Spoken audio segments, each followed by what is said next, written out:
My name's Beverly Bunch, and I'm the program chair of the Citizens Club. On behalf of our officers and members, we'd like to welcome you all. We're so pleased to see you. We've got a great program today, an update on the Public School District 186 featuring Jennifer Gill, the superintendent. Before we do that, I have a few announcements. First, I want to thank our media sponsors, NPR Illinois, WMAY, and the City of Springfield. Also want to thank our coffee sponsor, Jane Ford. So let's hear it for our sponsors.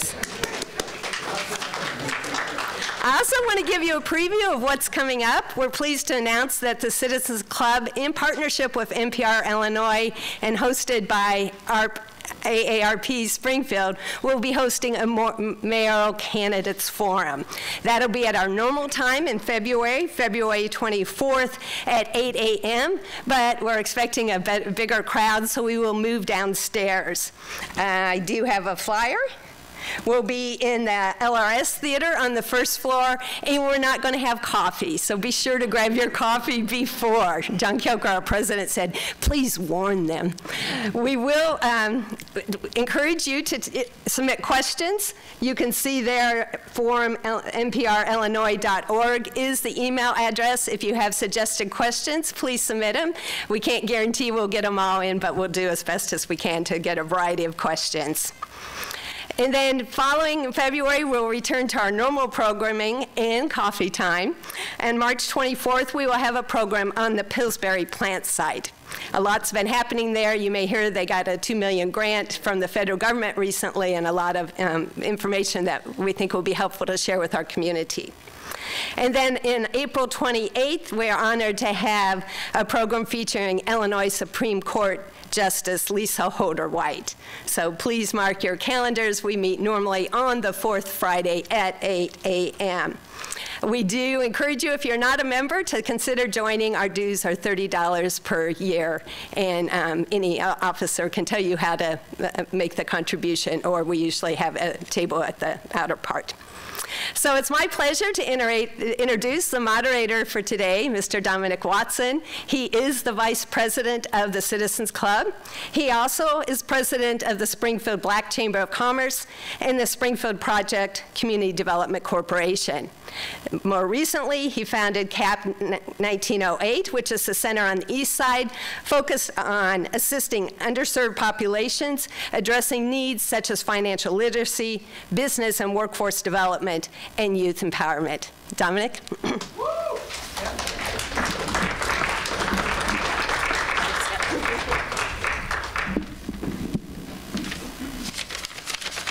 Good morning, everyone.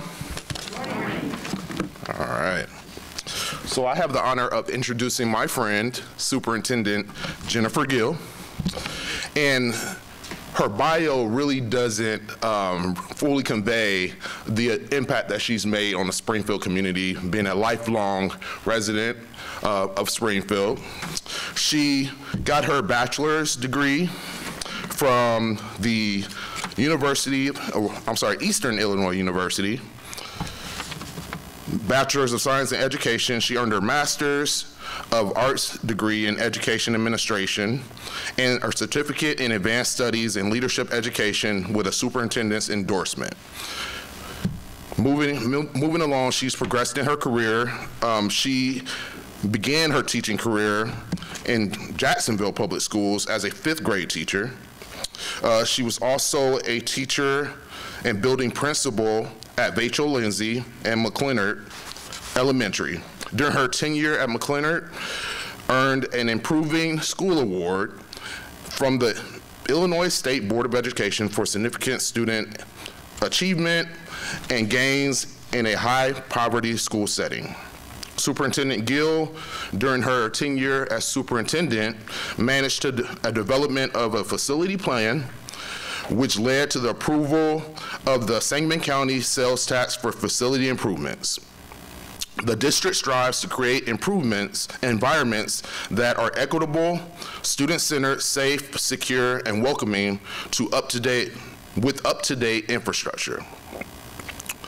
Projects currently being planned, constructed, or have been completed total in more than $230 million. Jennifer in what free time that she does have. She actually serves as on board of directors for the Springfield Sangman Growth Alliance, Springfield Memorial Hospital, and the YMCA. She previously served as chairman for the board of the Greater Springfield Area Chamber of Commerce, and she served as campaign co-chair for United Way. So without further ado, I would like to call up Superintendent Gill, and she'll give a presentation and update you guys on all things the district, and then we'll have a candid conversation about some of the additional items. So thank you. All right, no problem, we'll go this way. This is that embarrassing moment when I need Mike, I need you to give me a little of your height. I always have to do this. So yeah. I'd like to welcome a couple, I think we have a couple board members, or at least one in the crowd today. So we have Mr. Michael Miller, who I serve alongside and have the pleasure of every single school day. So thank you. This is my joy. This is my love. Oh, you're right in front. You came in late. I did not see you at coffee. All right, we have board president, Mr. Tony Mars, right here in front of us. So yeah, welcome. You can wave her. There we go. Call the attention to you. This is my love. I love serving my Springfield community where I was born and raised. So this is not something that I take lightly. The work that we put into this is so very important. Our students need us. They need us more than ever now, and I know that Dominic's going to break that down, and we're going to talk about some of the things that we saw during the pandemic and post-pandemic, some of the differences that we've seen and the challenges that we faced. But during that, we tried to keep our eye on the ball, and that's doing what we could do best each and every day that we were facing something that there really wasn't a book you could purchase or an article you could read to say, hey, this is how we did it, unless you wanted to look back in the early 1900s. So it was a very big challenge over the past few years, and we're still in that challenge zone, but we are moving forward. We're taking steps each and every day to close the opportunity gaps that our students had during that time. But the realities are our students were affected, and impacted in a way that we probably won't ever understand until many, many years ahead. As a mom, I kind of walked alongside my daughter who was in college during this time, and it was difficult for her. So you just dial that up for kindergartners that are just now learning the alphabetic principle, or fifth graders who are moving into sixth grade online, where they really have never been in the school or had an opportunity to become a part of the culture of the school. And then many of the things that the students missed out on during that time, just whether it be athletics or musical endeavors or participating in the school play or just being a part of clubs and something that they could be together and really feel fellowship around. So as we work through all of those things coming back, we know that we want our students to have the very best. And it's a challenge because at the same time that we're facing coming back with the opportunity loss that we saw, we're also facing what is truly a teacher shortage and lack of people going into our profession at this time. So there needs to be a lot of creativity and a lot of work with our local universities, which I am happy to say one of the positive outcomes of the pandemic was the partnerships that we formed, not only with our local secondary education partners, but those across Central Illinois, and also the businesses and the community members who want to support us and give back. A big example of that is our summer programming. If it weren't for Camp Compass, and I don't know if anybody from Camp Compass is in the room on the board, oh, there you are, it is phenomenal. We were able to grow our program, 5 strong sites with a lot of students being enrolled in those programs that had never before gone to summer programming because they missed out on school. And they wanted to be able to come back and be a part of something at the schoolhouse. And Camp Compass, thank you for all that you've done. I see Molly there in the front. Let's give them a round of applause.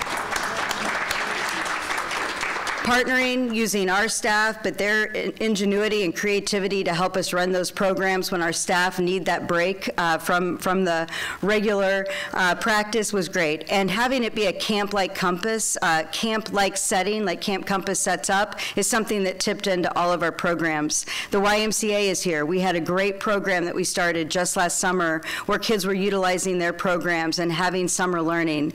We have programs with the outlet that still go strong and are are going into our schools to help us mentor our youth. We have programs across the community with 21st Century, having almost 21 sites in our schools this year to help serve students after school, on the weekends, and into the evening. I could go on and on, but the partnerships that we were able to form are what have made us have the success that we have coming back out of the pandemic. At the same time, we were working on our facilities. That never stopped. We, of course, had to pause for a while when everybody was home, but we were still working on the plans, working on the development, working on what we could do to get things started when we were all able to go back to work. And I wanted to show you just a few things in a slide before we sit down and have our panel conversations. So once again, these are our lovely students that we get to see every day.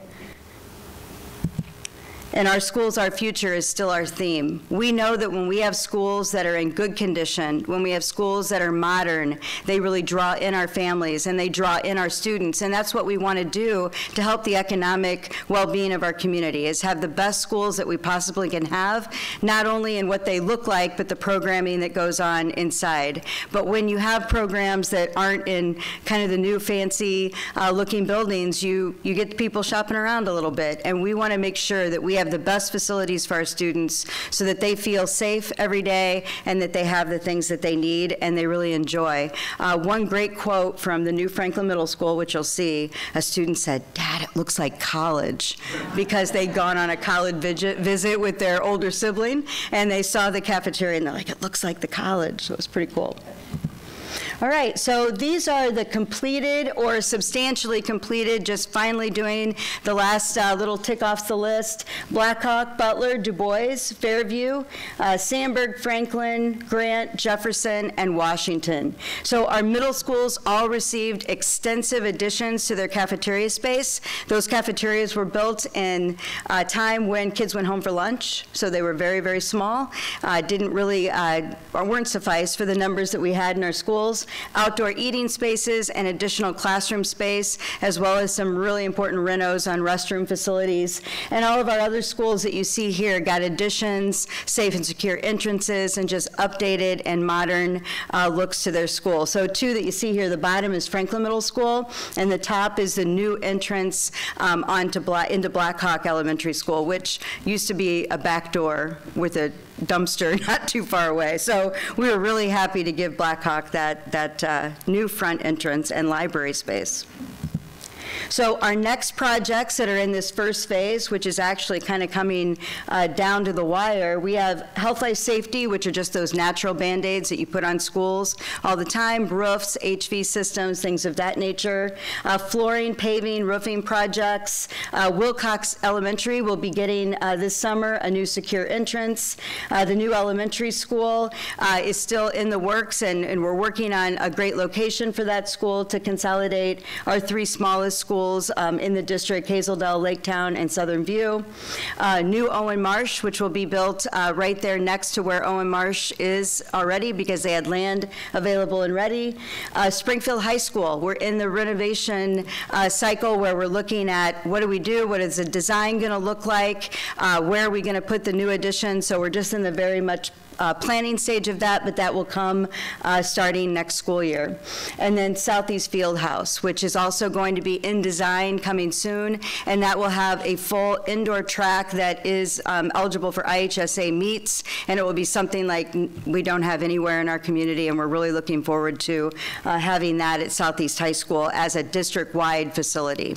So we have a few facilities that are district-wide. Memorial Stadium, of course, is home of not only the Lanphier Lions, but the Springfield Senators, and so then this shared field house will be home to all three high schools for any indoor track meets that we need to house. And then Southeast will be the, of course, winner, because they'll have it right there on their school site and can use it during the school day as well. So we want to show you a little video here, and it just gives you a look at all of those projects, and then it'll lead us into some panel discussion. I just hit the arrow, right? You can just hit the space bar. Oh, just hit the space bar. There we go.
All right. So when you see those buildings, those are the structures. That's the infrastructure that we've put together. So I can't be more thankful to the 1 cent sales tax and the voter of Sangamon County for making that a possibility. Our schools, our future is because of that sales tax, and we are excited to be able to implement that vision that the community had. But the work that goes on inside the building is our teachers and our administrators. I can't thank them enough. They have persevered through some of the hardest years that you can ever face. Students were engaged on some level those 1.5 or 2 years, but many of them did not thrive during that time. And it's on their backs, the teachers' backs, that they're getting that opportunity gap closed, and they're working so hard. And they are doing such a good job in a time when it's been very, very difficult for not only their own families, but in the classroom. So I can't thank them enough, and I wouldn't be up here today if it wasn't for the amazing staff that surrounds me each and every day. But this work here, we use local labor for every single project. We used local architects and designers to help us design that work, and their partnership with us and their kind of dream making also helped this come to life. Because I say, you know, I have to wear a lot of hats during the day, but I'm not an engineer and I'm not an architect. I'm not a realtor. I'm I'm an educator. I started off in the classroom, and so learning curve for me, and the only way I can do a great job is to partner with others. So with that said, one last shameless plug for our amazing city tournament that's in full action. We've had 2 full nights. The last 2 years, we've included the girls basketball on the big floor at Bank of Springfield. So we had 2 nights of girls, 1 night of girls basketball, 1 night of boys, and now we'll have combined gaming for tonight and tomorrow. So if you're looking for something to do in the very, very cold temperatures, come down and we'll keep you warm at the BOS Center with some good basketball. So without that, I'll just turn it over and we'll come up for the panel. All right, thank you. That's left side.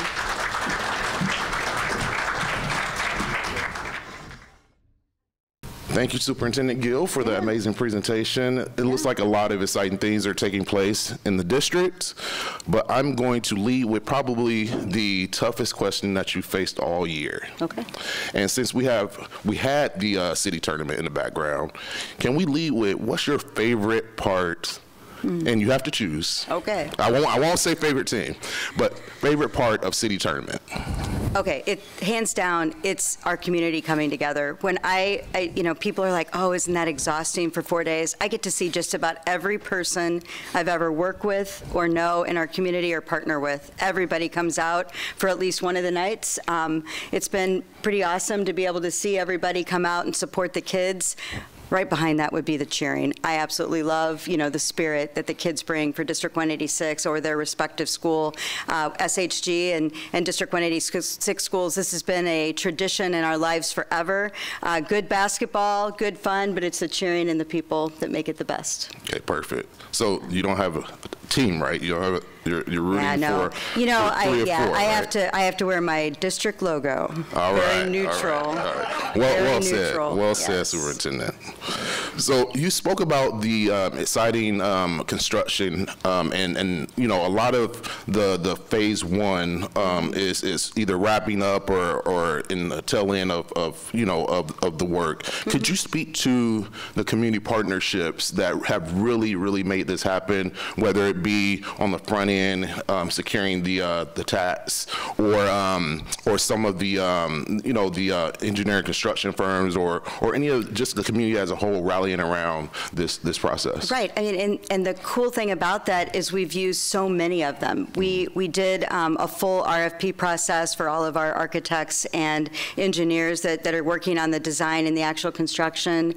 O'Shea Builders is alongside us as construction manager on many of these partnerships. We have local and some that are kind of in the center of Illinois, but being able to use our local labor and their partnership and helping secure the sales tax was huge. And just the fact that we are using our local labor and that they're out on the jobs making things work. I think something that's been very exciting is before the pandemic, about 5 or 6 years ago, the local labor came to our office and said, we're really interested in starting something called the MC3 program, which is a construction trades program. We bought the textbooks right away, but then the pandemic hit and things slowed a bit. And I see Mr. Miller here. He's been integral at helping, but the Board of Education has been behind it every step of the way in making sure that we have these great career pathways for our students. So the Building Trades program is something that we're housing at Lanphier High School right now, and we have 9 students strong in it this year. Next year, we have 30 signed up for it. We have 2 teachers, Mr. Handy and Mr. Craner, who have taken the training and taken the initiative because we want to develop a local pipeline for our trades.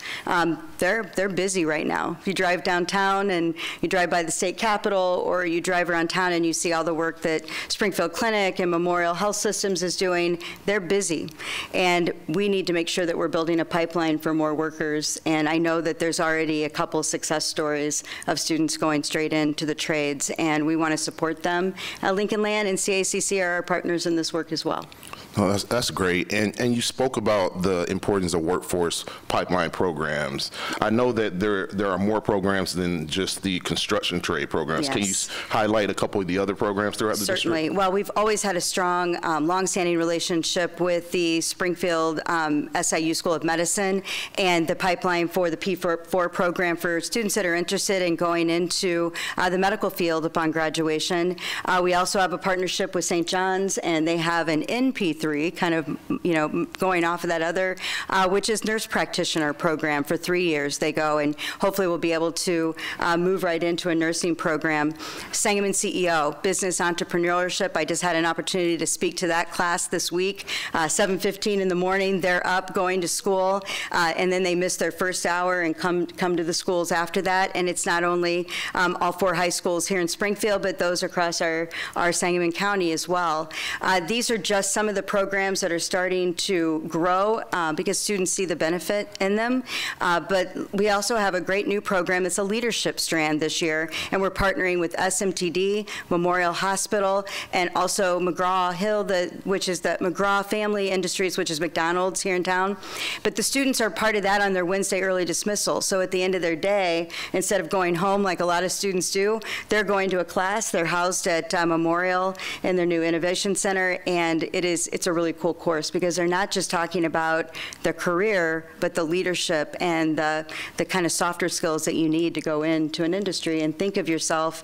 You may take an entry-level job, but think of your next steps all the way. So we're excited about all of those, but have some great cool ones on the cusp with architecture and also agricultural programs. So you would say that the significance of community based or focused learning is something that you've incorporated into the district. Can you speak more about the community relationships you've established to advance educational opportunities? I think some of it stemmed from when I was serving with the Chamber of Commerce, and just their willingness to say, hey, how can we help? How can we help with getting some of these pipelines started and partnerships and connecting you with businesses? That's grown into a great relationship with the Springfield Sangamon Growth Alliance as well, and saying, job fairs are great, or having exploratory days are great for students to get an idea of what they might want to do. But when our community can walk alongside us and give us embedded practices, field trips, on-site experiences.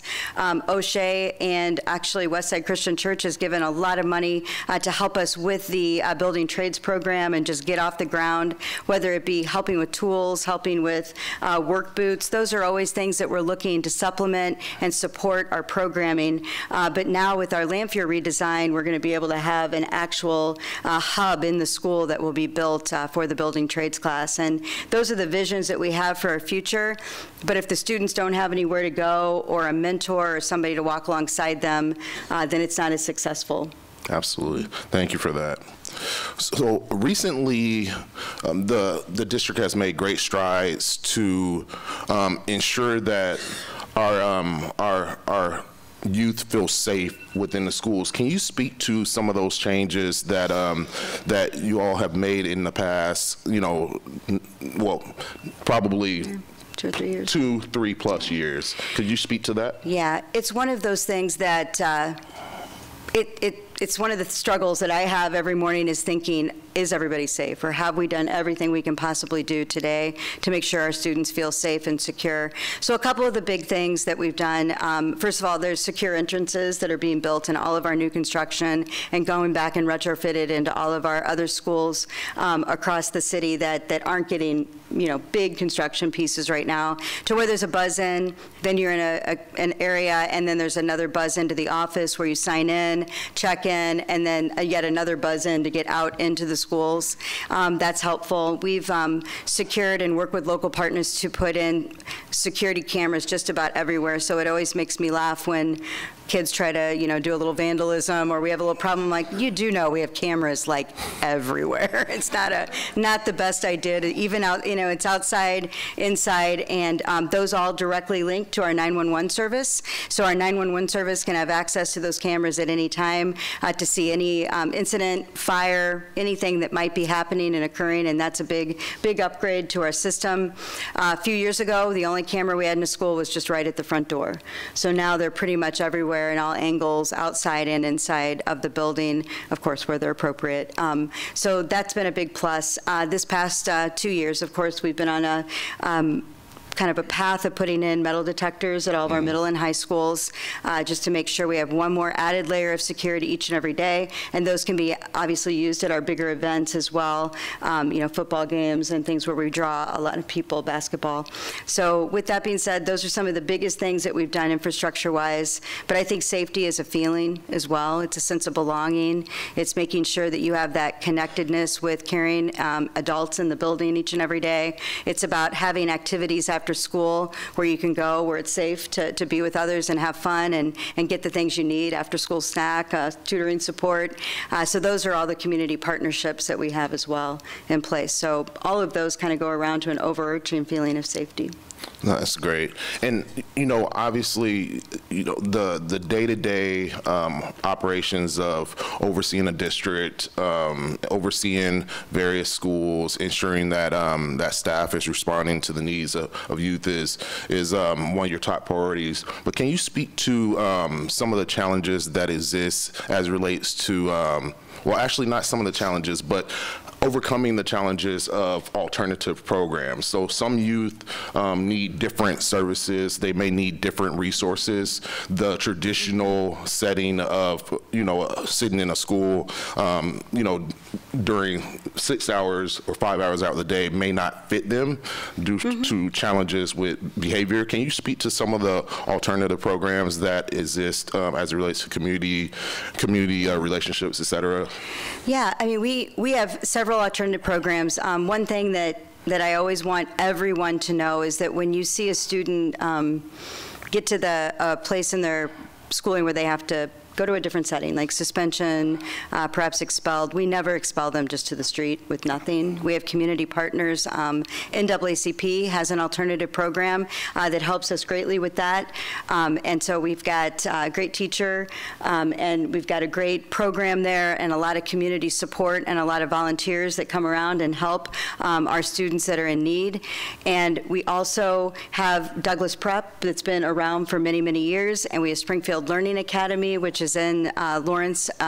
SLA is in Lawrence building, and they're in the basement. And then we also run alternative programming for those that are a little bit older and want to get back on track and come back and finish their schooling, whether it be online or through in-person classes there to receive their high school diploma eventually. Whichever way it happens, we want students to have that pathway forward. So a couple partnerships. We're actually partnering with SLA with Simon Youth Foundation, which is Simon is the company that owns White Oaks Mall. And so we've been coming together and working with them and getting a lot of leadership opportunities. Some of our teachers were able to go to Washington, D.C. To a forum on, what it looks like to run alternative schools and what's going on across the country in this type of setting. We're working to develop kind of a full service model, with those schools so that they get everything they need in terms of wraparound services in our community. The outlet, once again, is connected to Douglas and is really helping us with the mentoring, not only during the school day, but having gateways for students to have really great opportunities in the summers and in the evenings and on the weekends as well. Our kids don't need support just between 8 and 3:30, during the school year. They need it throughout the year, and they need those strong family connections. So those are just a few, but I think when we have partners like, well, the ones that I mentioned earlier with the learning, the new learning pipeline and leadership pipeline, like SMTD is providing jobs for those students. McDonald's is providing jobs for those students. I look to Mr. Mars because I know you've been integral in that, and I appreciate it. But getting those kids connected with jobs in our community is another big thing, and that's the Simon Youth Foundation motto too, is they want students to have great schooling experiences and then come out and work in their mall structures or in and around the mall structure. Perfect. Thank you for that. And as it relates to the needs of students, recently you changed or the district changed the graduation requirements, and went from requiring, and correct me if I'm wrong here, 26 credits and dropped it to 24. What led to that change, and can you speak to how you see that fitting into the providing better, I guess, better servicing the current students? So it's an interesting thing. We have a 7-period day at our high schools, and that gives you 28 opportunities in 4 years to get those credits. So 26 out of 24 gave students 2 opportunities for failure. Now, if you think about your own children, or if you think about somebody that you know, only having 2 opportunities to make up having a bad year or a bad semester is difficult. Although we have great summer programmings in each of our high schools every summer for credit recovery, we know that credit recovery is not as good as learning it in the classroom and getting that direct instruction from the teacher in the classroom. And we wanted to make sure we had opportunities for students who may have had a bump along the road to feel like they had an opportunity for recovery. But another really important reason that we moved to this is our pipeline programs. So if you need 26 credits, there are some school years where you have no room in your schedule to do anything that would lead you in a pathway or a pipeline. So the way we've done the scheduling now is that there will be space in a student's schedule. So for instance, with the business trade or the business construction program or building construction program, we wanted to have the students take a freshman class, sophomore, junior, and senior, and each year build on their skill sets when they're more ready to kind of take it all in. But they're also learning, different modules of trades, and it takes time to be able to learn a module, go visit that trade, hear from some of those tradesmen in our community. It takes time. And if you're trying to cram that into 1 year, you're not going to get a good of experience as you are if you spread it out. Another really cool thing that we're just getting ready to announce is a new JROTC program. We're working on the details, but it was 5 years ago now, 2017, I went to Washington, D.C. with a contingency here through the Greater Chamber of Commerce, and we advocated to having JROTC in our community. We don't have any program like that for students who are looking to go into the military as a career, but this is an actual course that they take during the school year, and we have secured that for next year for all 3 high schools, and it's kind of a big deal because they don't give out very many, and we have bipartisan support with a signed letter from all of our legislators saying, our congressmen and women, that saying that this is something that we want the Springfield community to have, but you need to have space in your schedule. Also, I mentioned like Sangamon CEO and some of those other programs. You don't come until second hour, so first hour is that credit, and it can't be one of your mandated credits because that's an elective course.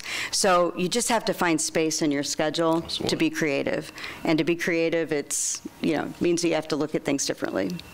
That's great. Could you speak to DEI and again, diversity, equity, and inclusion? Yes. I know that since you've been superintendent, we've seen significant gains in principals, minority principals being hired, minority teachers, et cetera. Can you speak, because this is not only something that's challenging at the local level, but nationally, there are disparities. And so I believe that our district is on the right path. Can you speak to some of your initiatives, some of your strategic goals in accomplishing what you've been able to accomplish? Right. I mean, our goal is to have our population of teachers and staff look like our student population. And that's a challenge because I mentioned the teacher shortage. It's a reality everywhere, and then it affects every part of that discussion. I did name a chief equity officer, and he also oversees our school improvement efforts, looking at all of our data and making sure that we have the right data protocols in place alongside Dr. Moody, who's our assistant superintendent for teaching and learning. And they are working together. We also just recently changed the way some of our recruiting structures, and we've got Arwa Humede working alongside Jamar Scott to help us in those endeavors so that we're getting out into our university structures. But what we know is that just going to the job fairs get you a pile of resumes that they passed out to like 200 school districts that day. So what we need is a connection early in their program where they're coming and serving in our school district for their practicum hours, or coming and visiting our school district, coming and taking tours from around the school district just to see what we're all about and get engaged. And so we have great pipeline programs with not only Lincoln Land but UIS, but also we have a strong program with Millikan right now. We're working and talking to Illinois College because they have a kind of up-and-coming education program. I've been talking with Janet Gooch, Dr. Gooch out at UIS about bolstering up and maybe even making one of our schools a partnership school so that when they bring students in to say, hey, do I want to go here to get my teaching degree? She says, let me take you down to an elementary school that's going to be our partnership school where you're going to do your practicum work. And we're just trying to think out of the box to really attract and bring students to our community. But it is a community endeavor because once they get here, we need to make sure we have all of the great things that they want in our community to stay. Great nightlife, great music, and great opportunities for, I think our eating out and dining scene is a good one, but, just doing all of those things within our community so that people want to stay here and they look at Springfield as a pretty cool place to live. Okay, great. As a foundation board member for the district, could you speak to how the district foundation, the School District 186 Foundation has played a role in assisting the district with various needs? Could you speak to that? Yeah, so the Springfield Foundation, the Springfield Public Schools Foundation is something that we are the first foundation in the state of Illinois.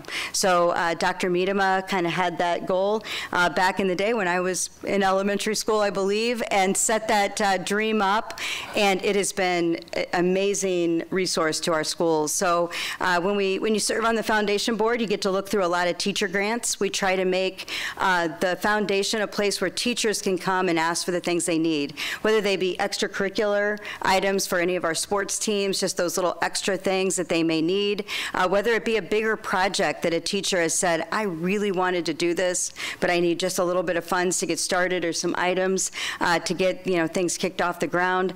We've really focused on STEM and technology, have a great relationship with Horace Mann as well that's been very helpful and very, very philanthropic to the foundation.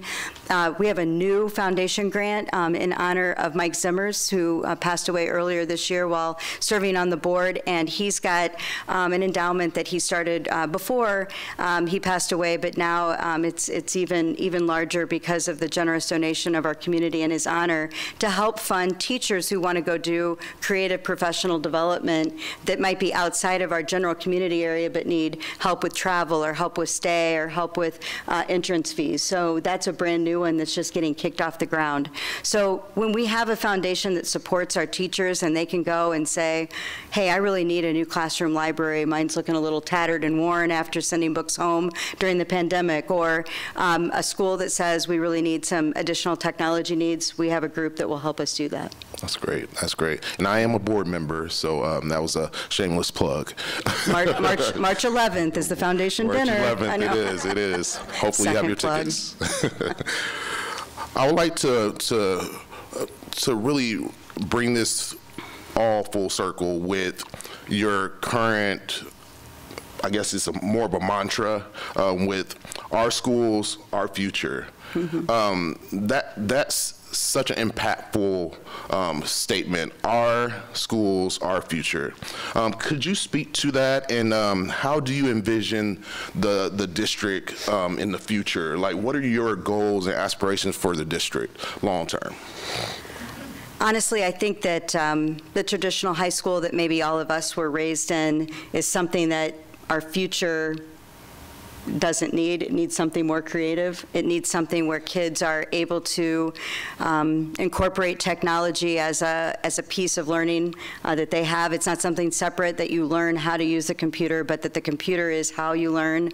I think that our students need that purpose and that thinking of where they're going to be when they end. Everybody, when I went to high school, it's like, all right, you'll go to a 4-year, a 2-year, you'll go into the military. We need to make sure all of our students feel very confident that when they leave our high school that they have a path forward, and that oftentimes some of the trades and some of the things that people may not have thought about before are very viable options because we've given them the tools and the path forward to know that they have that. We've worked with them on their leadership strategy so that they can join those organizations and be a leader right off the bat, that they have the confidence in themselves. Our social emotional learning is so important these days, making sure our students have that confidence and that sense of well-being and that sense of direction when they graduate from us. We have a new, I would call it just a requirement and expectation that our students have that understanding of where they want to go when they leave us, and that means doing things differently.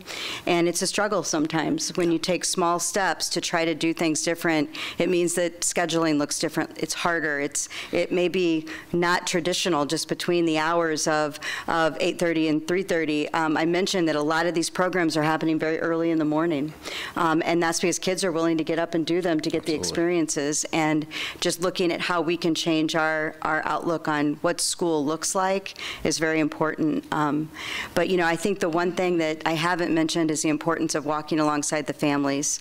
And our family and community engagement endeavor in our community is very well thought out and still growing every day. We have family and community engagement liaisons in each of our schools. We have people that help with attendance and families that are having struggles getting their kids to school each and every day, or getting the things that they need. All of these roles have been new within the last few years. We have braided behavioral support specialists that help our students. We have a great partnership with Memorial and the Mosaic, which give us in-house really clinicians to help with counseling right on site, so it takes the barrier of transportation away. All of these things really call our schools to be full service, whole student organization. So it's a fun time to be in education because things did change drastically due to the pandemic. Exactly. That holistic approach to learning, right? Exactly. Bringing the family along, that's super important. What's also super important is hearing from you all. So I want to now open it up for questions from the audience. So feel free to ask Superintendent Gill anything that you feel is important. Picking up on what you just mentioned about walking alongside families through it, district homeless policy, how that plays out in individual schools or overall on the support for them? Right, so that's another place where we have a great deal of support in our community. The Matthew Project has walked alongside us. Camp Compass has walked alongside to make sure that students don't have any gap in their learning opportunities throughout the summer months or vacations. 21st Century has done a great deal of work with us. But we follow the McKinney-Vento Act, which is a federal law. We have attendance specialists and family and community engagement liaisons that help us with our families that may be facing homelessness, whether it be long-term or episodic. We have so many great partnerships with local agencies here in our community that serve those families alongside us. So one of our biggest barriers is just learning about the homelessness. Sometimes it's very well kept within a family, and when we start to see certain signs and ask those questions, we do so in a compassionate way as to not judge or support. But here's the thing about our homeless students. If they come to us on a given day and say, we're from another community, we start them in schooling that day, get them the supplies that they need, get them anything that they might need to be successful, and get them started in school, because that's one thing we know how to do, as we also then walk along the families and support them with any of their needs. What has been the impact of the pandemic on college applications, college admissions, post-high school experiences for your students? You know, we're seeing great outcomes of our students heading on to four-year institutions or local. Lincoln Land is just a great partner. You don't know this, but other two-year programs, junior college or community colleges are not as opening to the school districts as Lincoln Land is. We have a great relationship. Charlotte Warren and I have done a lot of really cool thinking on how to help train some of our up-and-coming teachers. We have a teacher pipeline at Lincoln Land and at UIS that they can take courses while they're in high school. Now they are taking those early in the morning or in the evening, but getting those students ready for their post-secondary opportunities, so that helps with that transition, most definitely. Universities are coming to us wanting to create partnerships and creating pipelines. I think college enrollment has changed a lot over the last 3 or 4 years. Some require ACT or SAT, some do not any longer. But it's important for us to keep those pipeline programs open and that great relationship with our partners so that they have a success. Yes. Yeah. Hi. So the descriptions that you had of the pipeline program sound a lot like the SHOP and FFA classes that were common when I was in high school. How do they compare with those sorts of programs? And what about classes in the arts, in the visual arts and music?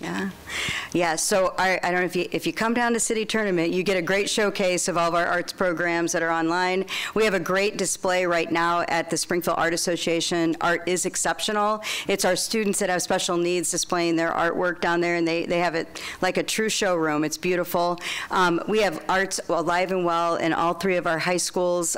We have things like drumline and performance music opportunities with band and choir, and it's just always a great show. But we also have a great drama program, and one of the things that we're building at Lanphier High School is their first ever auditorium so that they can have their own work. Now, we always partnered with the Hoagland Center to have their shows, so we had a place to go, but just to have their own performing arts studio. So when you come to see Lanphier, when it's completely finished, they'll have a great hub for the arts and music, and Springfield Highs will be also really kind of new and shiny. They kind of have some in the basement and some upstairs and all over, and it will have like a fine arts center when it's done. So we're very excited about that. And the Southeast Auditorium you saw just renovated in the video to add to their ability to really showcase their fine arts.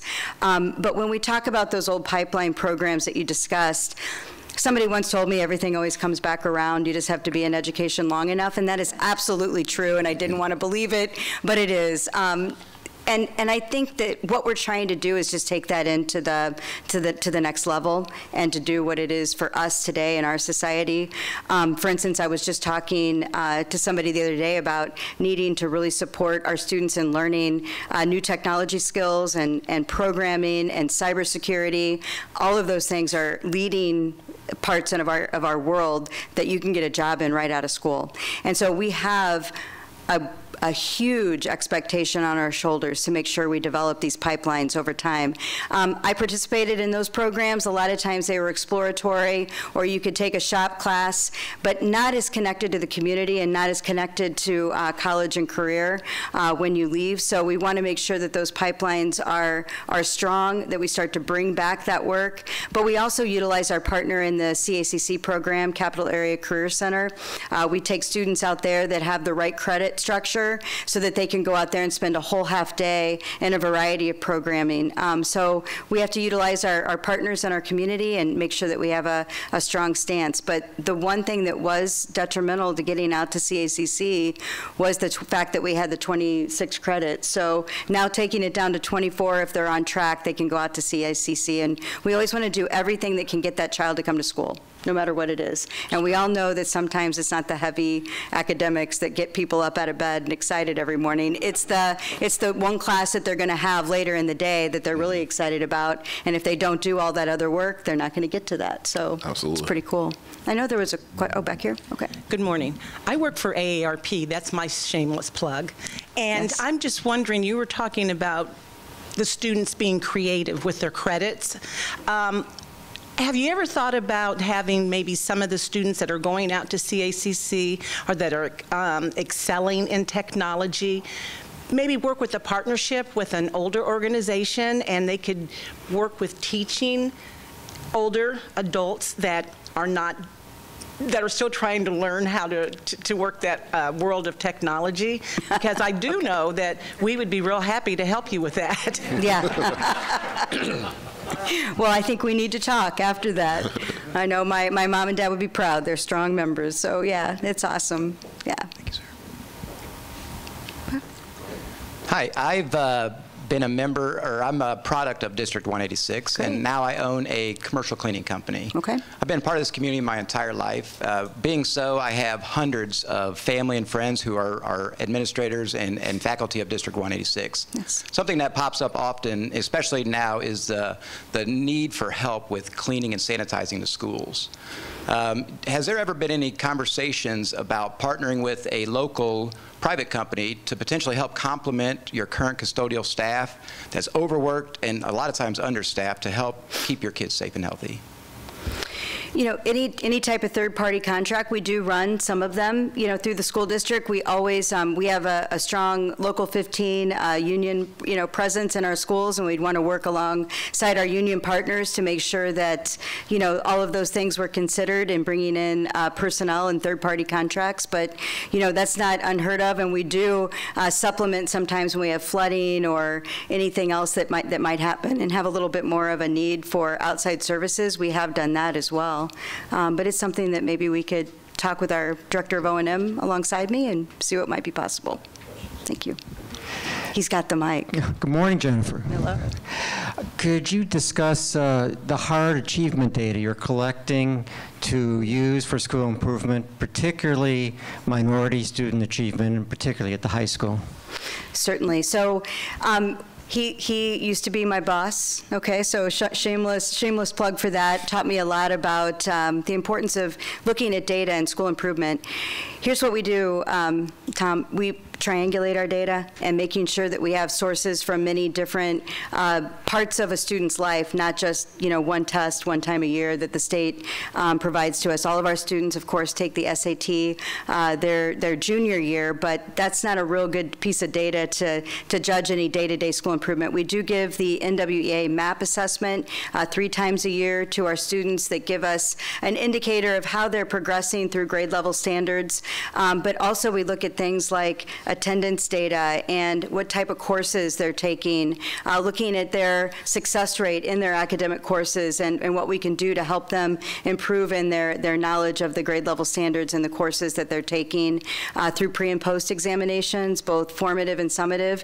Formative are those tests that you give, that the teachers give, that they get that rich information on how to look at how the students are doing on their content, what strategies they may need, and what they need to kind of do to help themselves get back on track, or any support the teacher can provide. So when teachers look at data, we always try to have it already put into a dashboard for them so that they can just really drill down and look at individual students and individual needs so that we can put the right support pieces in place.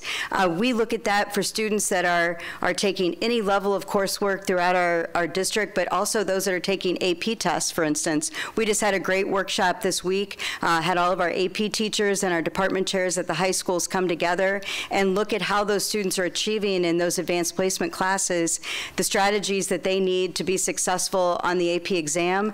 Because if you get a 3, 4, or 5 on the AP exams, it equates to free college credits for you in just a few years. We also have a lot of dual credit programming where we look at how well our students are doing in college-based courses that are actually housed inside our high school, because we also know that can help families that need assistance. So data is something that we are continually doing. We have days set aside in our calendar where teachers can have time to look at data, and then our teachers have Wednesday early dismissals where they get together and look at grade level data structures. But it's about how we as a district put that data together and give it to them in a dashboard type methodology so that they can triangulate the data and look at things across different parts of a student's life. I've been given the signal this is the last question. Sure. But Superintendent, my guess is you'd be willing to stay and chat a little while I'm longer? always willing, yes, no problem. Good morning. First of all, you're fantastic, and everything that you're doing at 186 has really been great, and I applaud you and kudos. My question, though, is about how many freshmen come into District 186 and how many seniors leave. So I think there's been quite a number. I don't know if the dropout rate has gotten better or worse since COVID, but could you please address that? Yes, so we call that the graduation rate. So it's not just a percentage of how many people walk across the stage of the students that are enrolled that time, but how many people start their freshman year and finish in their senior year within 4 years. And that's the graduation rate for the 4-year cohort. We also research and do 5-year cohort, 6-year cohort, and we're actually doing the 7th year cohort after COVID, making sure that we get all those students back on track. So we celebrate when we have our students get through in 4 years. We don't stop celebrating when they get through in 5, if that's what they needed, or 6. And that's where programs like the alternative programs that we discussed really help us, especially our Springfield Learning Academy and our Lawrence Adult Education programs that we have.